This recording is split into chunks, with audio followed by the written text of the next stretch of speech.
things that need it.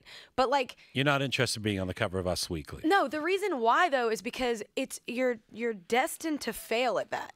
You're destined, like there's no good that's ever gonna, because first of all, people, I love that they like live for that, and I'm like, there's gonna be like, this is your time. Somebody's gonna come replace you, no matter how much work you get done, no matter how hard you fight it.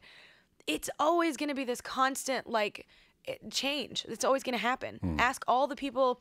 Even like the Rebas or the Annie Lennox or the Bette Midlers or you know what I'm saying? Like all these people, it's in and out, U2s. Like there's always going to be people that are coming in, and it's like if you value or prize something that much, that is, you're doomed to fail at that. I mean, you're doomed to not be on top forever.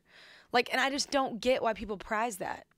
It's like I don't want to aim at something I know is a great perspective. How it can't be easy to maintain that perspective when you're in the middle of all the attention, right?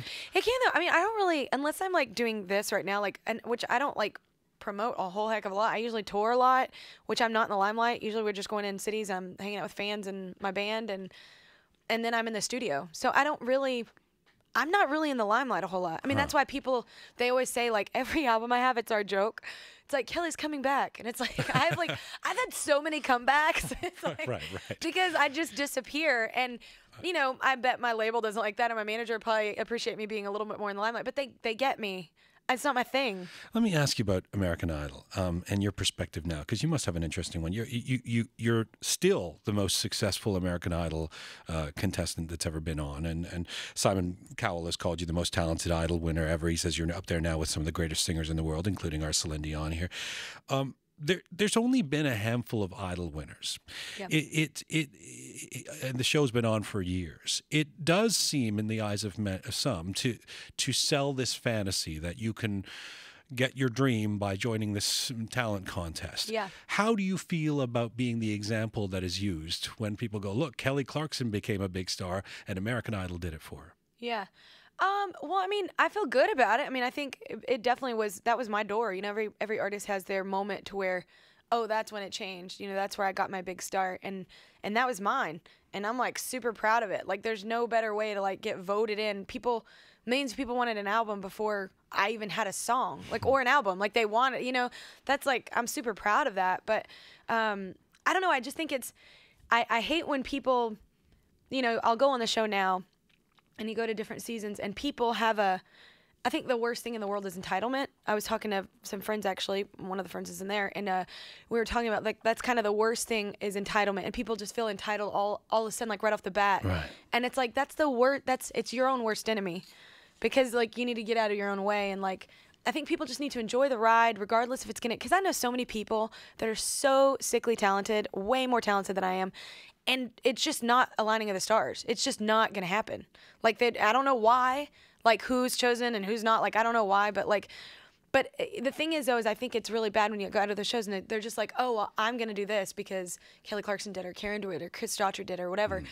And it's like, that shouldn't be your goal. There's expectations or projections of who you are that happen when you're an American Idol winner, too. Yeah. How hard has it been to break out of that mold?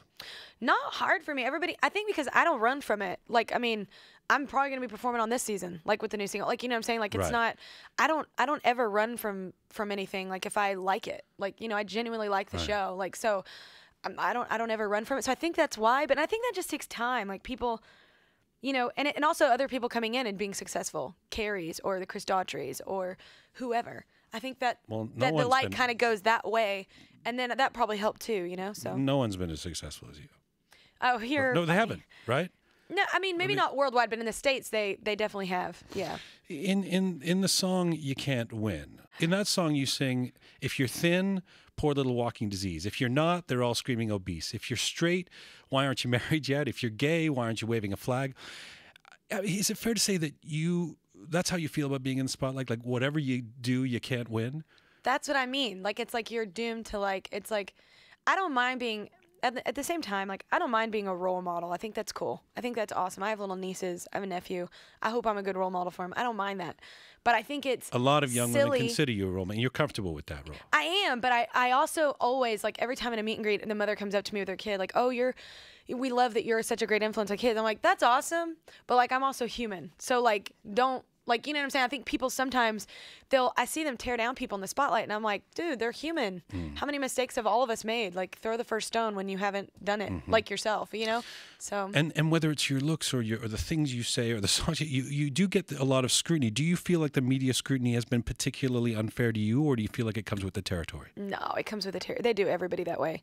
I mean, especially, I think me and Adele could like start a club. Like it's like it's like the why you hating on chubby people club. But no, yeah, we always get that. But I think everyone gets that. I remember when I was thin, like I was working on the Addicted Tour, and honestly, I was miserable and I hated my life because I was working so much that I literally got walking pneumonia twice. Like so, and when I was thin, everybody was like, "Oh, she's." Like not eating, she's anorexic. They had me on cover of some magazine saying I was, and I was like, first of all, ain't no Texan ever having some eating disorder. What?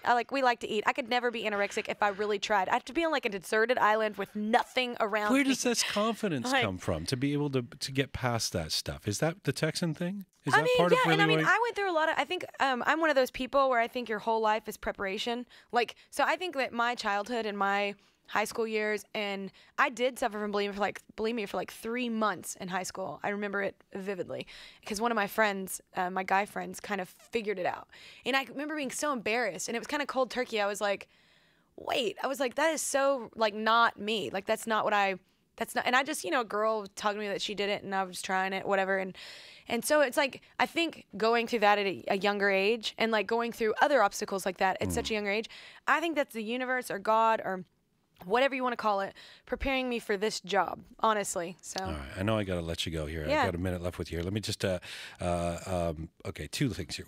First of all, just announcing that you're coming on. There's all this excitement from fans of yours that were excited that you were coming on the show. Some people were saying, ask her about the politics thing, the Ron Paul thing. So it seems like Lord. anything and everything you say gets media attention. Which is so sad. In December, you tweeted words of support for Ron Paul, and that angered some of your followers. Were you surprised by the backlash that you got for that? I think the only thing why I was surprised is like, I mean, I'm a very open person, like in interviews, and I'm very, I think people know me. Like, I don't hide anything. And I think that people would know me well enough to know that, like, I don't hate gay people. I don't hate black people. It's like, they just started, I guess something in the past of Ron Paul, like, came out that they said that he hated gay people or didn't like black. And I'm like, that's ridiculous, first of all, because I've never heard him say that. And two, like, I think the thing that was just a little saddening was like, wow, I was like, I thought that people thought more of my character than to think I would be that kind of person. Right. Like, do you regret that tweet? No, not at all. Actually, what was awesome about it is that it completely opened up a forum for all my friends. And I told them, I was like, hey, you know what? I am totally going to listen to everybody. Like, I think that that's what politics, religion, whatever you want to talk about, I think that's what's great about humanity. I think everybody has their own opinions and we can learn from each other. And as long as it's a respectful forum, I'm down. Okay. Last question. You have several multi-platinum albums, numerous awards, sold-out concert tours. If you look back in the decade since you broke out in 2002, what way would you say you've grown the most?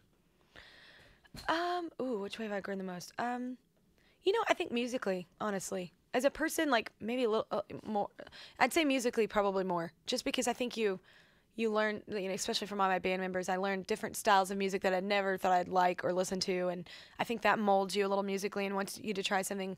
It makes you want to try different things. So probably musically from Idol, because I was a kid, and I can remember I was in Texas, so they only play a selected amount of music there. So yeah, no, I think probably musically I've grown more. Thank you so much for the time. No, thanks for you. your candor and thanks for doing all that you do. I appreciate it.